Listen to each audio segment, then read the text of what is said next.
Budget में बेरोजगारी को लेकर ऐलान संभव, यह बहुत बड़ी खबर है। बजट में बेरोजगारी को लेकर ऐलान संभव, नौकरियों के लिए हो सकती है बड़ी घोषणा।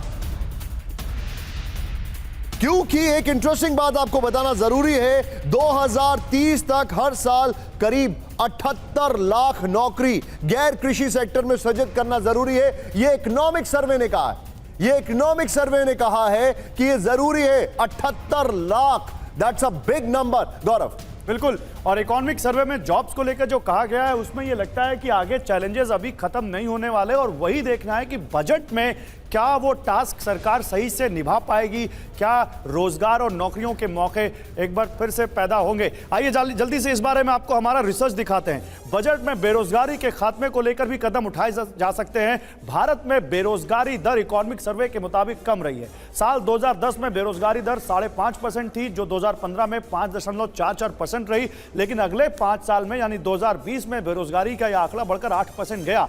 वही साल 2024 में जून तक बेरोजगारी दर 9.2% रही। इकोनॉमिक सर्वे यह कहता है कि पहले से के मुकाबले अभी बेरोजगारी कम हो रही है, लेकिन बजट में होने वाले ऐलान का खास फोकस रोजगार पर रहेगा। जान लेते हैं देश में रोजगार का ग्राफ क्या रहा। साल 2000 में केंद्रीय कर्मचारी 38 करोड़ 71 लाख थे, 2012 में बढ़कर 46 करोड़ हो गए। इसके अलावा 2019 में यह आंकड़ा 46 करोड़ 65 लाख रहा।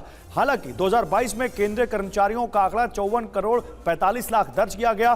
बेरोजगारी की बात करें तो साल 2000 में इनकी संख्या 0.92 करोड़ रही, 2012 में आंकड़ा 1 करोड़ हुआ, 2019 में 2.9 करोड़ और 2022 में 2.29 करोड़। इस तरह कुल कामगार साल 2000 में 39 करोड़ 63 लाख, 2012 में 47 करोड़ 67 लाख, 2019 में 49 करोड़ 55 लाख और 2022 में 56 करोड़ हो गए। कुल कामगार की हम बात कर रहे हैं, कामगार जो तादाद है उसकी।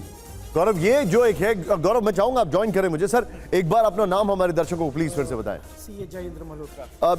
अब मेरा मल्होत्रा साहब आपसे सवाल ये है, 78 लाख नौकरियां इकोनॉमिक सर्वे में कहा है नॉन एग्रीकल्चर सेक्टर, और ये हम तब देख रहे हैं जब प्राइवेट सेक्टर में कैपिटलाइजेशन जो है,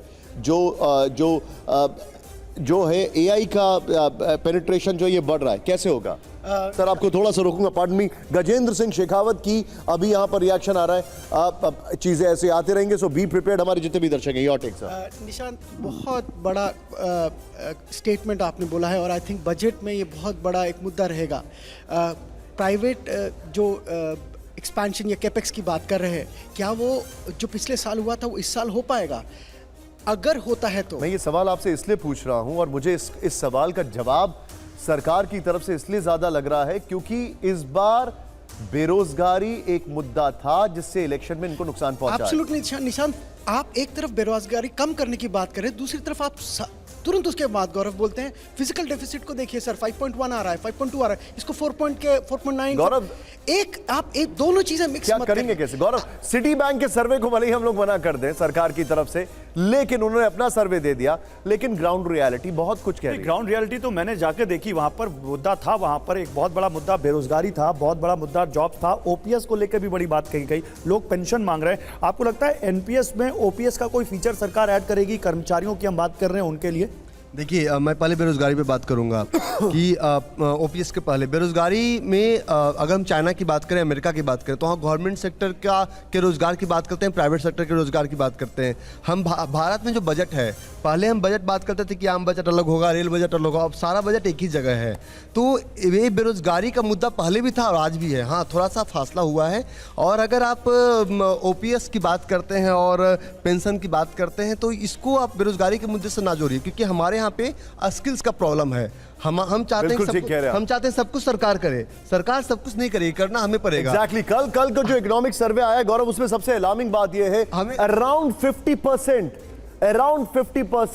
का मार्जिन है स्किल्स की जो जरूरत है, और जो हमारे पास एक्चुअली अवेलेबल लेबर फोर्स। मैं इसलिए कह रहा हूं क्योंकि बात हो रही थी, रोजगार बहुत बड़ा मुद्दा था चुनाव में, उतना ही बड़ा मुद्दा ओपीएस भी था, और कांग्रेस ने कई सरकार राज्यों में यह वादा किया था राज्यों के चुनाव। गौरव वो बता रहे हैं कि ओपीएस पे हम बात करेंगे। सर आपको थोड़ा सा रोकूंगा, निधि हमारे साथ है। निधि, बजट बाजार में क्या कुछ हो रहा है बताइए जरा।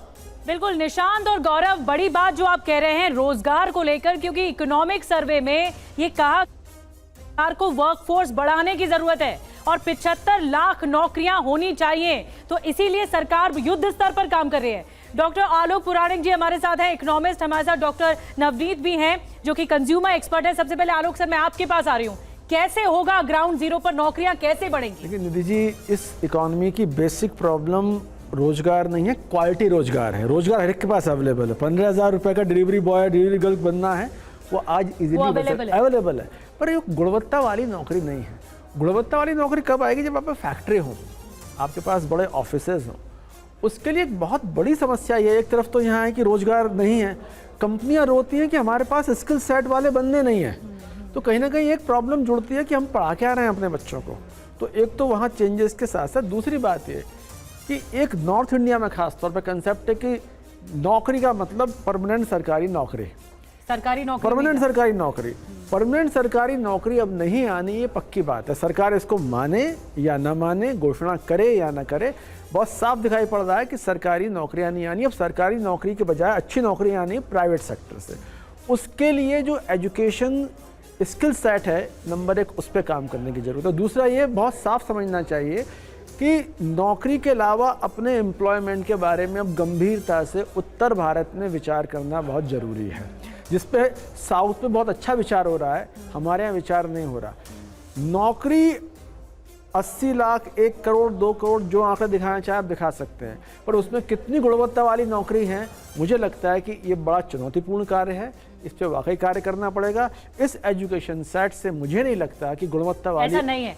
तो मतलब इन द सेंस कि फैक्ट्रियां अगर जब बनेंगी तभी तो कंज्यूमर आएगा, उन फैक्ट्रियों में रोजगार पैदा होंगे, फिर कंज्यूमर की जेब में कितना बच रहा है उस पर बात होगी। तो ये कैसे होगा? इसका जो डायरेक्शन है उसे क्या मानते हैं आप डॉक्टर नवनीत? अगर आप देखें, जैसे अगर हमने देखे यहाँ पे हर चीज है जो कि कंज्यूमर के जेब में पैसा बचना चाहिए। अल्टीमेट टारगेट तो यही है कि हमारी जेब में पैसा कितना बच रहा है, चाहे वो कपड़े खरीद रहे हैं या हम ग्रोसरी खरीद रहे हैं या कुछ भी खरीद रहे हैं। तो हमारा अल्टीमेट मोटिव कैसे सरकार हमसे जुड़ती है?